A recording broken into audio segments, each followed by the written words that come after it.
Hello everybody, my name is Sean Kerrigan. This is episode 1 of I Has Philosophy.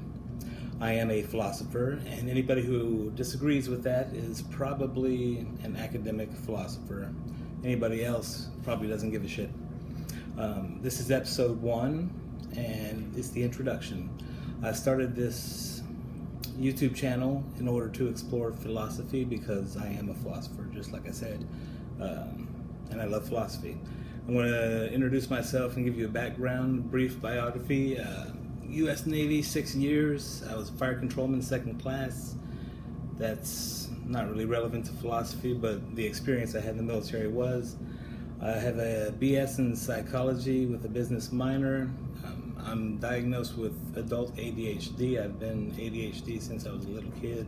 So a lot of these tics and stuff you're going to see are going to be ADHD behavior. I have no film or video editing skills as of right now. So we're going to be doing it one take, one whatever it's called, and we'll go from there. Bad scenery, bad lighting, we'll get it fixed in time.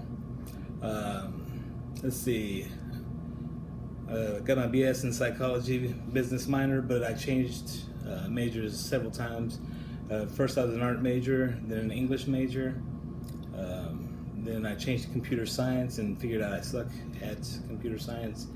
Then I changed to psychology, and I got so many credits towards a psychology degree that I just couldn't change my major again without just being a total jackass. So now I'm majoring in psychology and getting my degree. I got my degree, BS in psychology, Bachelor's of Science. But I wish I would have stayed with philosophy. So I should have been a philosophy major, so I get an academic philosophy. And my dream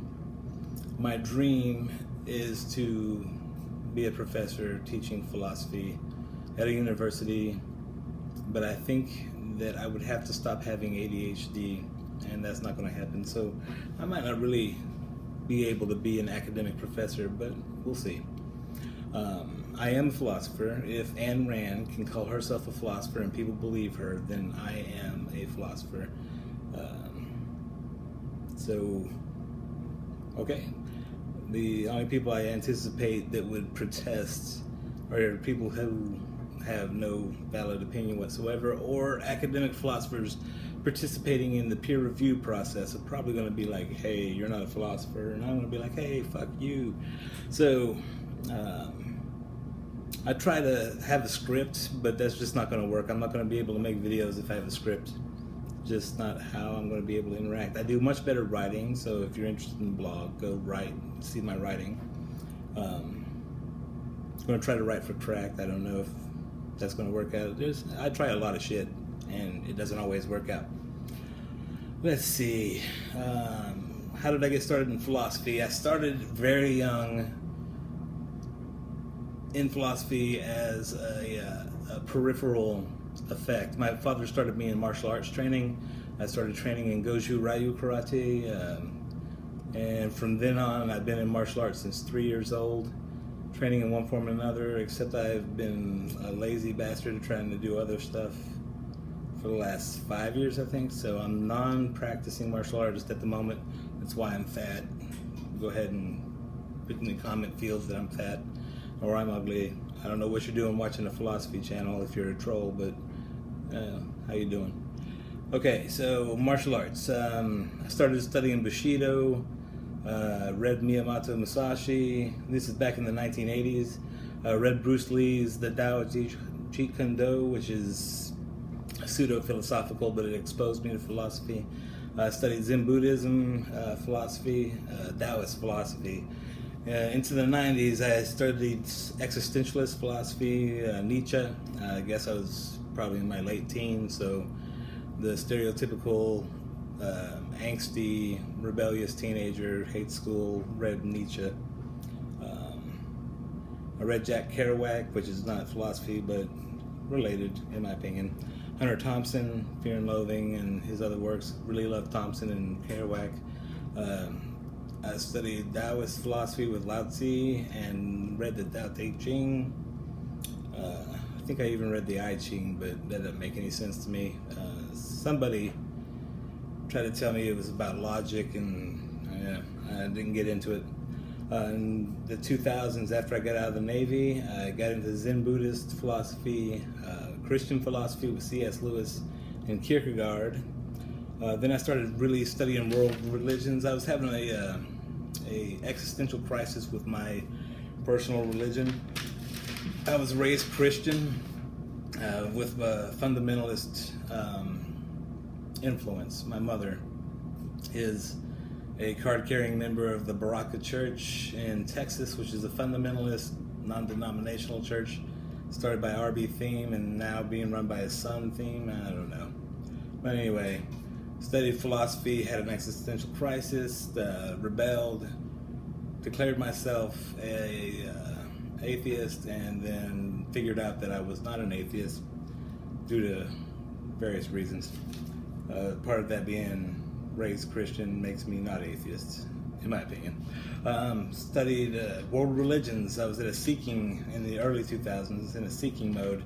Studied Indian Buddhism, Ayurvedic, Mahayana. I think that's all I can remember. And if that's all I can remember, that's all I really studied. Taoist religion, Confucianism, Shinto, Jainism, Islam, Judaism, Sikh. I guess, is it Sikhism or Sikh religion? I read the Bhagavad Gita. I'm really bad with, what's it called, Sanskrit? Hindi? I'm bad with it, whatever it is. I try not to pronounce that stuff too often. Read some of the Brahmin traditions, Hindi, philosophy, just an overview of some of the Ayurvedics. I already said Ayurvedics. Then in 2002, I became a student disciple of Dr. Yun-Kwang Wong. Dr. Wong, PhD in philosophy. He had a focus in Confucianism. He had his PhD from Southern Illinois University in Carbondale, Illinois in 1971. He was a professor who taught philosophy in Southern Illinois University, University of Singapore, National University in Taiwan, and University of Tennessee at Chattanooga. Sorry about my eyes flaring. I guess I got a little tick going on or something. Where am I? He was a traditional Chinese doctor with herbal medicine and acupuncture. I studied under him as a student disciple, learning classical traditional Chinese Kung Fu. The style was called Bai Mei. In English, that's translated white eyebrow. Under his mentorship and training, I studied Confucian philosophy, Taoist philosophy, and Chan Buddhism, which is the Chinese Buddhism equivalent to Zen. And then I would always come to him with questions about Western philosophy when I started in the university system, formally studying philosophy.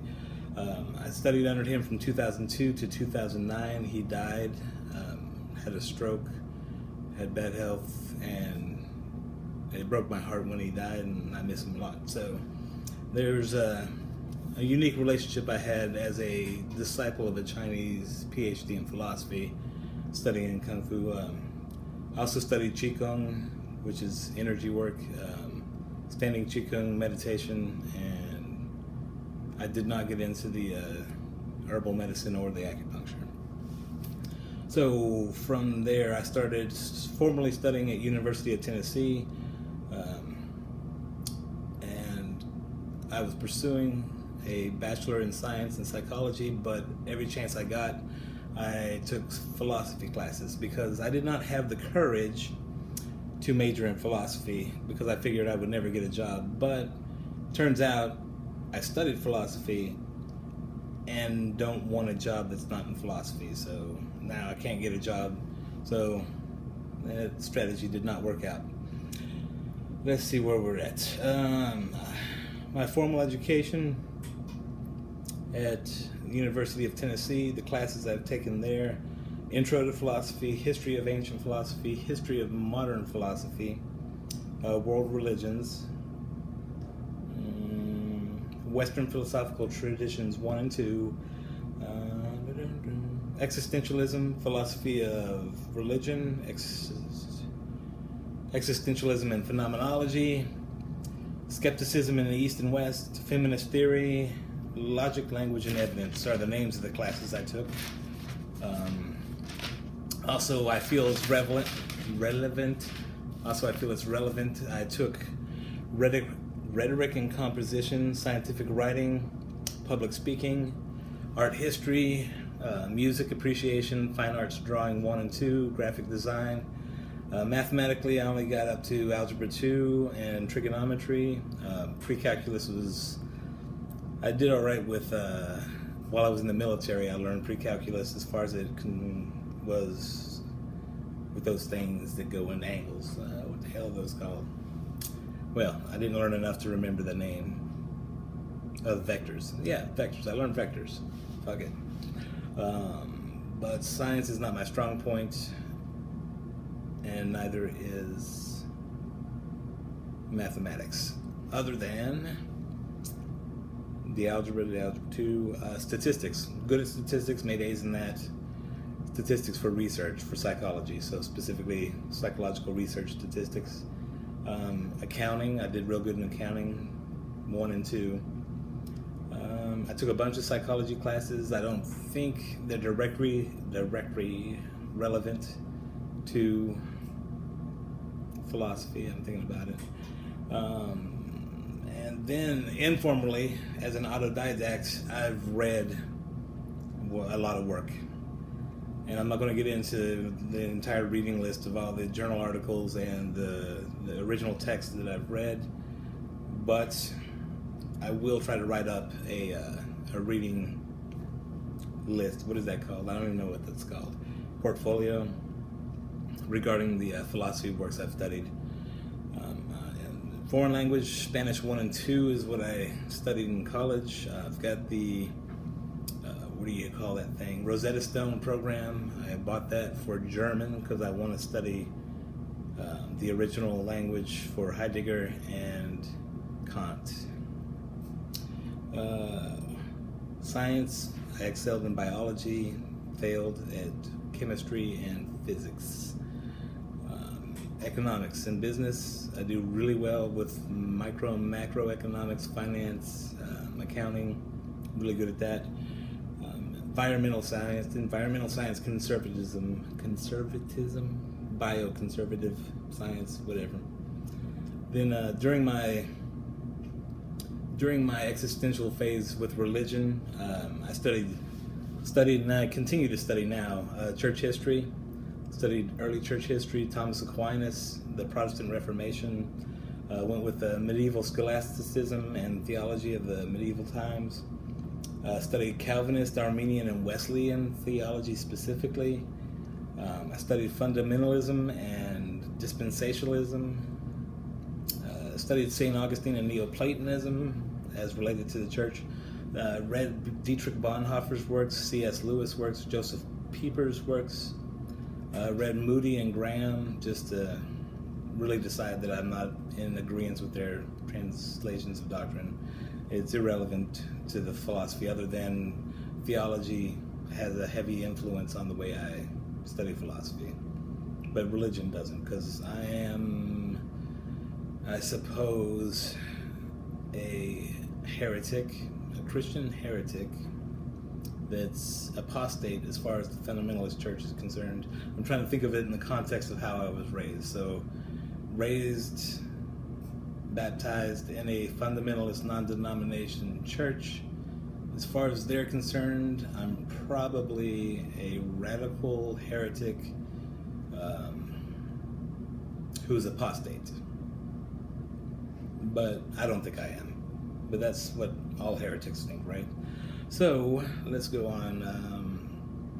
I studied the United Methodist organization as a church. I'm affiliated with the United Methodist Church. I have a membership in one of their churches in the Holston Conference. I've read their Book of Discipline, and I considered pursuing a candidacy in the United Methodist Church for the Holston Conference, and decided with my ADHD traits, my personality, my perspective on philosophy, and my attitudes towards Christian doctrine that it wouldn't be a good idea to pursue candidacy as an ordained minister. Ethically, I found it questionable, and I also thought I would have a lot of conflict in church organization, so I gave that a pass. No thanks. But if the church feels like it's absolutely necessary to pursue me for paying me money to do stuff, then please come get me and offer me a job. As long as I'm not offered a professorship, then I should be available. Then my favorite philosophers are Immanuel Kant, all his works. I've read as many as I can, and then I reread them. Martin Heidegger's Being in Time, I've read that twice. I'm continuing to study it. I want to read it in the original German. Ayer's Language, Truth, and Logic was one of the most influential works that I've read, alongside William James' Pragmatism. Wittgenstein's Tractatus Logicus, I really enjoyed that. Although I do have an opinion on Wittgenstein that he kind of just gave up once he hit his linguistic problem, but that we can talk about that some other time. And it's important for me to note that I absolutely despise, I hate postmodernist philosophy. And postmodernism in general is very irritating to me as a literature movement, as a rhetoric movement. Oh, especially rhetoric. Just, oh, postmodernism, I hate you. Fuck you, postmodernist. But of course, I'm entitled to my opinion. As far as postmodernists are concerned, it doesn't affect how they feel or behave or anything. I think that's all the relevant I am philosopher, I has philosophy perspective. Why did I start the video series? Because I'm entertaining myself. I love philosophy. I've got the blog, the Peronian Times, skeptical-based news review site that I use to entertain myself while trying to read news and current issues and interpret it from a philosophical perspective, using skepticism to investigate those issues without getting bogged down. I got a Twitter feed where I engage people on Twitter trying to get answers from their perspective. What I'll usually do is use a Socratic method and a philosophical, skeptical perspective to engage and try to get information from them, how they feel, what they believe, and just get a perspective and understand it. I am a realist, and I'm in pursuit of the absolute truth, which is a lofty goal, I assure you, or I'm sure, whatever. It could be hubris. Like I said, this is an unscripted, one take, one go video until I learn how to refine my editing, learn how to make better presentations. Just depends on how focused and entertained I stay with these videos. I'm sort of just free form going with whatever. My daughter loves Markiplier and Diamond Minecart. She loves those videos. I watch them. I was like, fuck it, I can do something like that. Oh, and I will cuss, so I didn't put that warning at the beginning, so sorry about that if you don't like cussing. But I believe, having studied philosophy, English, rhetoric, literature for decades, that I'm entitled to cuss whenever I feel like cussing. So yeah, I'm going to do it. Plus I'm ADHD. If I try to script these videos, if I try to maintain some kind of structure or discipline, it's just going to all fall apart, and I'm going to lose interest, and it's just not going to work out. So that's the end of my introduction to what I'm going to be doing as a philosophy channel, a YouTube philosophy channel. If you got here through any of my other sites, you should notice by now that I write much better than I speak, because I can take my time and get those words down and rearrange them and edit them for content and coherence. I've got nothing to talk about. My hair doesn't look good. I got a fat face. I got a fat belly, but you don't see it. If you're going to make fun of me, feel free to do so. There's lots of stuff to make fun of. I'd rather you actually talk about philosophy. That's what I'm here for. But whatever, fuck it. Do what you want. I hope to, at some point, be seriously engaged with academic philosophers that are involved in YouTube and videos. We'll see how that works out. My ultimate goal is to do something centering around philosophy and get paid for it in some form or fashion. Maybe I'll write a book, but it's really hard. It's really hard to commit to any of that shit because I got life and ADHD and I'm not rich. So I'm going to do my best. Thank you for watching I Has Philosophy. I am Philosopher, what the fuck ever I'm going to call it. Episode 1. That was my introduction and a little background on background on why I think you should listen to me and take me seriously so that I can learn something from you. Give it a shot. Thank you so much for watching, and I'll make another video soon. Bye.